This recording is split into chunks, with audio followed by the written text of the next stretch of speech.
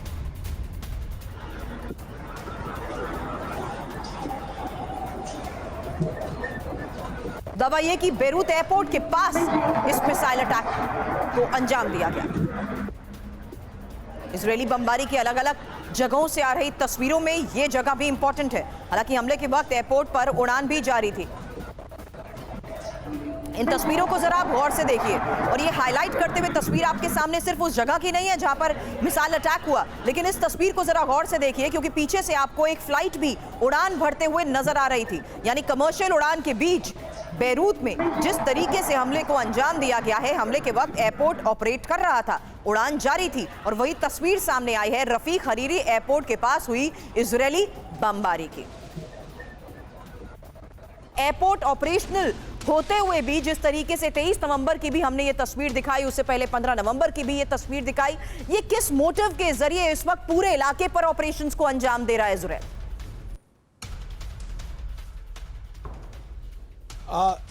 देखिए, इजराइल का कहना है कि जो हिजबुल्लाह हैं, हाउती हैं, अब हमास हैं, वो नॉर्मली सिविलियन इलाकों का इस्तेमाल करते हैं आड़ लेने के लिए, शील्ड करने के लिए, स्कूलों का, मस्जिदों का, हॉस्पिटल्स का, और वहाँ पे अपने जो है कमांड हेडक्वार्टर्स लगा देते हैं, आर्म्स डंप्स लगा देते हैं, ताकि दो तरफा मतलब वार हो कि एक तो उन पे इल्ज़ाम लगे कि उन्होंने रिहायशी इलाकों को टारगेट किया है और दुनिया भर में हाय हाय रुदाली काम शुरू हो जाए, और साथ ही में उनको है इंसिडेंटल कवर मिल जाए, इन सिविलियन टारगेट्स की आड़ मिल जाए। तो ये तो अब उनको भी फिर अपनी बचाव के लिए, सिक्योरिटी के लिए ऐसी टारगेट्स को एंगेज करना ही पड़ेगा।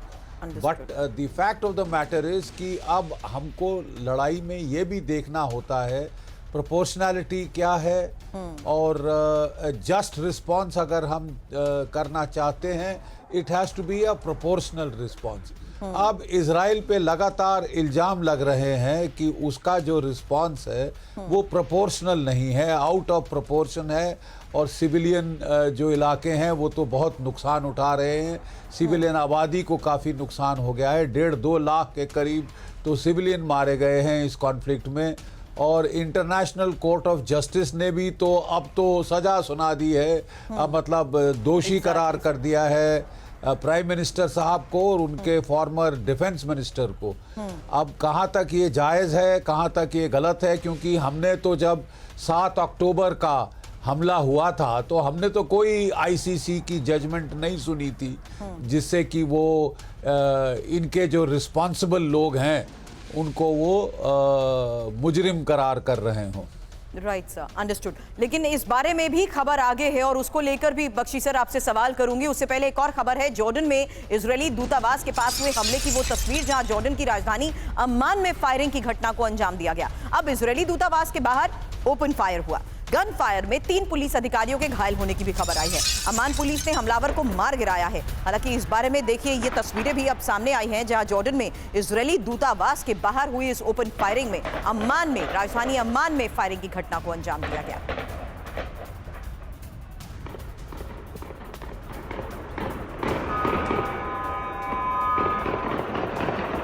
तो जॉर्डन में इजरायली दूतावास के पास जिस तरीके से इस हमले को अंजाम दिया गया है उसकी तस्वीर आप देख चुके हैं।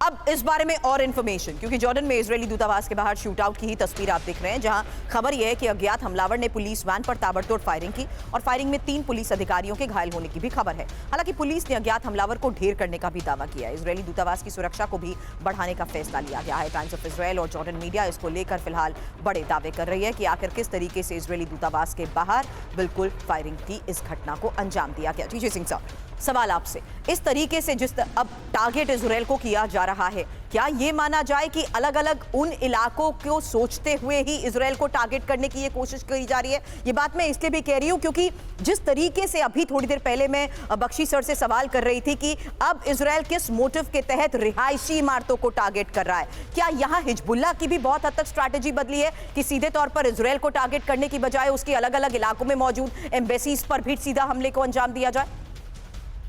जी बिल्कुल, क्योंकि अगर मेरे एनालिसिस के मुताबिक ये जो अटैक इन्होंने अभी जॉर्डन जो एम्बेसीज के ऊपर कर दिया है, इसको आप ऑफ टारगेट समझिए।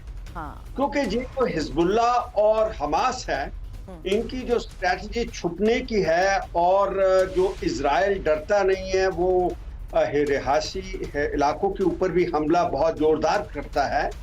इसके पीछे जो कॉन्सेप्ट है वो ये है कि ये जो इस्लाम है ये खून खराबे से नहीं डरता, इनको कोई भय नहीं है। दूसरा, जो यहूदी है, जो जुडियाज़म है, वो ये कहता है कि अगर कोई ऐसे टारगेट जो जहां पे ये टेररिस्ट लुक जाते हैं, जाके छिप जाते हैं और सिविलियंस को, जो महिलाओं को, बच्चों को अपना शील्ड बना लेते हैं। तो जब अटैक करते हैं, the blood of those innocent is on Hamas, is on Hezbollah. उनकी जो सोच है वो ऐसे काम करती है क्योंकि उनकी जो किताब है तोरा, जिसको वो डिवाइन लॉ समझते हैं, जैसे कि इस्लाम में शरीयत को समझते हैं, वो कहते हैं कि कोई भी ऐसे वॉर के अंदर अगर कोई किसी को शील्ड बना के बच्चों को, महिलाओं को, जैसे हम देखते हैं हॉस्पिटलों के अंदर, स्कूलों के अंदर, मॉस्क के अंदर वो जाके आग ले लेते हैं, जैसे बख्शी बता रहे थे, वो कहते हैं जो भी ब्लड शेड होती है that is on the hands of Hamas और हिजबुल्लाह। तो वो डरते नहीं है इससे। तो ये चलता रहेगा क्योंकि अभी ये हिजबुल्लाह जो है इसने टारगेट शुरू कर दिया है, सॉफ्ट टारगेट्स। ये जो एम्बेसी, ये तो सॉफ्ट टारगेट है ना, ये तो कोई नहीं है। तो इसलिए ये इनकी अभी कोशिश, ये हार चुके हुए हैं, मार खाते रहेंगे, मगर फिर ये लड़ते रहेंगे। ये कि एक आप समझे कि फितरत है। अंडरस्टूड सर, ये सॉफ्ट टारगेट है, लेकिन किस तरीके से सीधे इजराइल को टारगेट किया जा रहा है। एक और खबर बता रही हूँ, सेंट्रल इजराइल पर उस बड़े हमले को लेकर खबर आई है जहां इजराइल के तेल अवीव पर ये रॉकेट अटैक था और नेतान्या और हर्जिलिया पर ये रॉकेट अटैक बताया जा रहा है। हिजबुल्लाह के 6 में से 5 रॉकेट इंटरसेप्ट कर लिए गए, आईडीएफ ये दावा कर रही है, जबकि हिजबुल्लाह के निशाने पर आईडीएफ के मिलिट्री बेस भी बताए जा रहे हैं।